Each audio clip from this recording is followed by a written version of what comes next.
Assalamualaikum warahmatullahi wabarakatuh.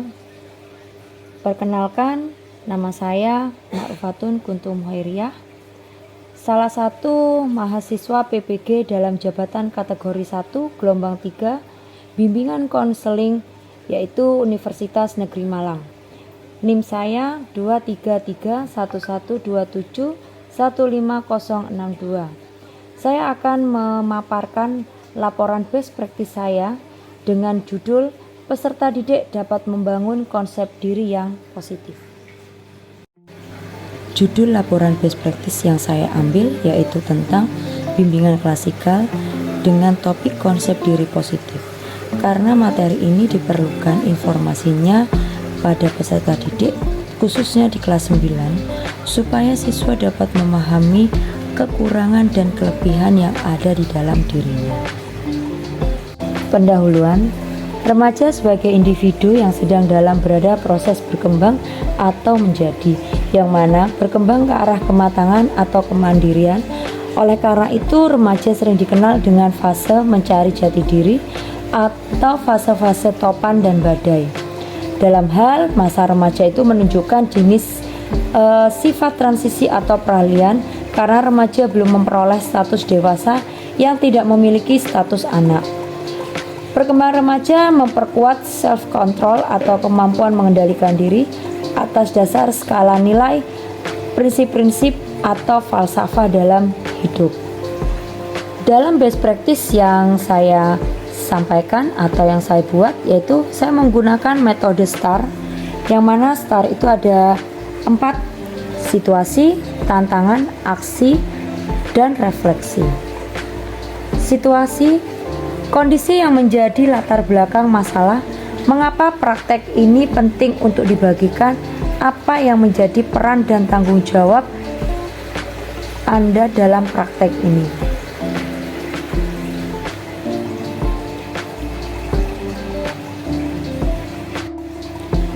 Tantangan, apa saja yang menjadi tantangan untuk mencapai tujuan tersebut dan siapa saja yang terlibat di dalamnya? Untuk aksi, langkah-langkah apa yang dilakukan untuk menghadapi tantangan tersebut, strategi apa yang digunakan, bagaimana prosesnya, siapa saja yang terlibat di dalamnya, dan sumber daya atau materi yang diperlukan dalam melaksanakan strategi ini. Refleksi, hasil dan dampak, bagaimana dampak dari aksi dari langkah-langkah yang dilakukan, apakah hasilnya efektif atau tidak efektif.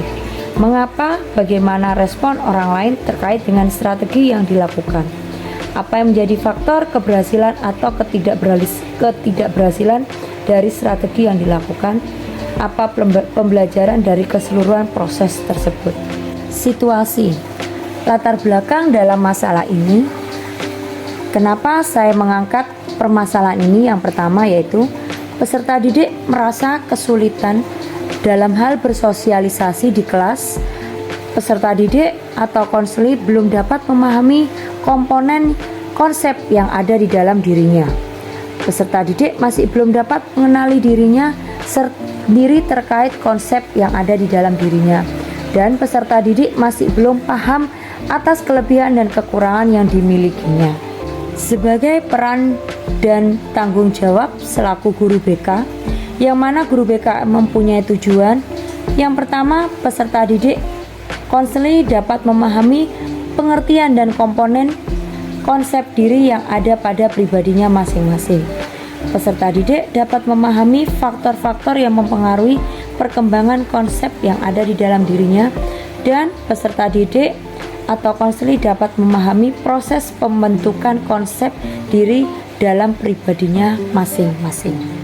Sebagai seorang guru BK, saya mempunyai tanggung jawab dalam hal memberikan layanan bimbingan klasikal dengan baik dan benar sesuai dengan tujuan yang ingin saya capai, yaitu peserta didik dapat meningkatkan konsep yang ada di dalam dirinya secara positif sehingga mereka lebih memiliki rasa percaya diri yang sangat tinggi.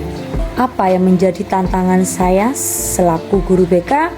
Saya meningkatkan konsep diri dalam positif pada siswa, yaitu dengan menerapkan model pembelajaran yang inovatif. Dalam hal ini dengan menggunakan teknik penugasan, yaitu pembuatan konsep diri dengan tema Who Am I, yang mana siswa itu memaparkan tentang bagaimana konsep atau pembentukan di dalam dirinya, baik secara kelebihan, kekurangan, atau potensi-potensi yang ada di dalam diri masing-masing peserta didik dengan menggunakan penugasan, yaitu dia memaparkan secara dengan menggunakan teknologi seperti Canva atau PPT.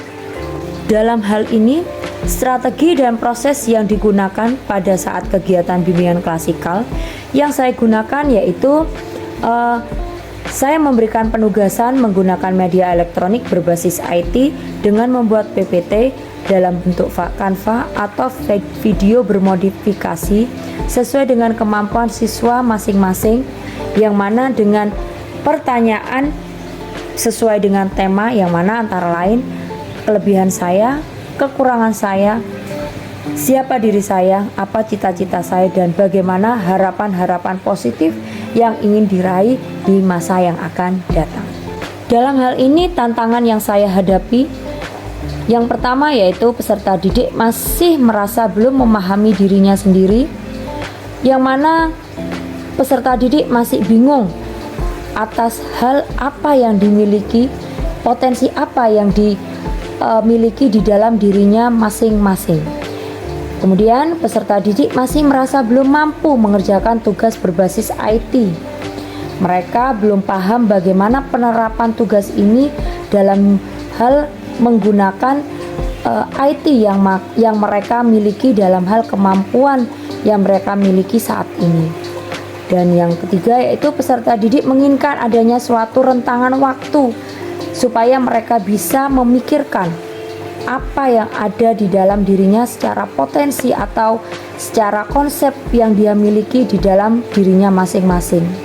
Kemudian saat pembelajaran, siswa masih kurang aktif dalam kegiatan bimbingan klasikal secara langsung.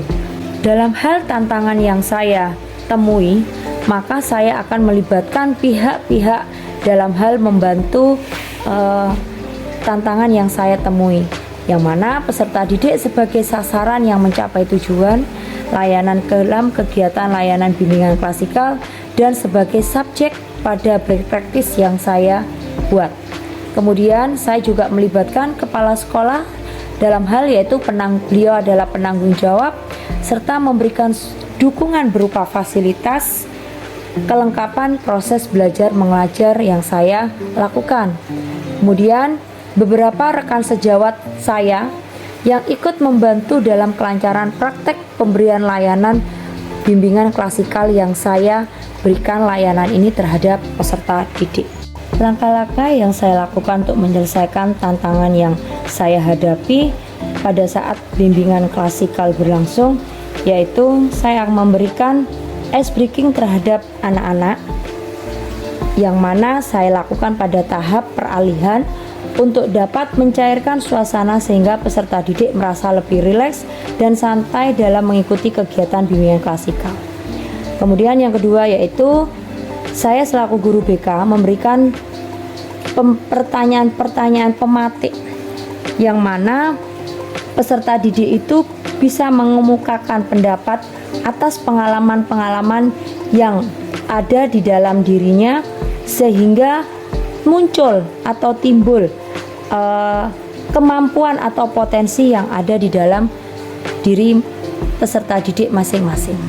Pada saat pemberian tugas, tantangan yang saya hadapi atau solusinya yaitu saya selaku guru BK memberikan bimbingan di luar proses bimbingan klasikal, yang mana dapat berupa secara langsung tatap muka, anak-anak menghadap ke saya, atau melalui chatting WhatsApp, yang mana anak-anak mungkin suatu saat memerlukan suatu pembinaan atau bimbingan dalam mengerjakan tugas penyelesaian tugas mereka masing-masing.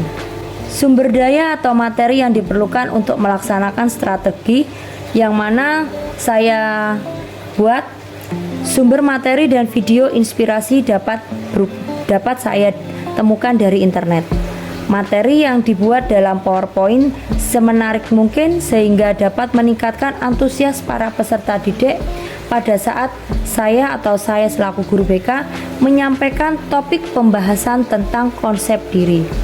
Kemudian tayangan video yang sesuai dengan topik pembahasan yaitu konsep diri, di mana peserta didik dapat melihat bentuk fisik tokoh atau model yang memiliki keterbatasan serta cerita yang disampaikan oleh model itu mudah dipahami oleh peserta didik.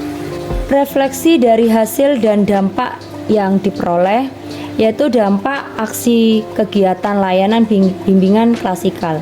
Yang pertama yaitu konsep diri positif yang ada pada peserta didik itu semakin meningkat.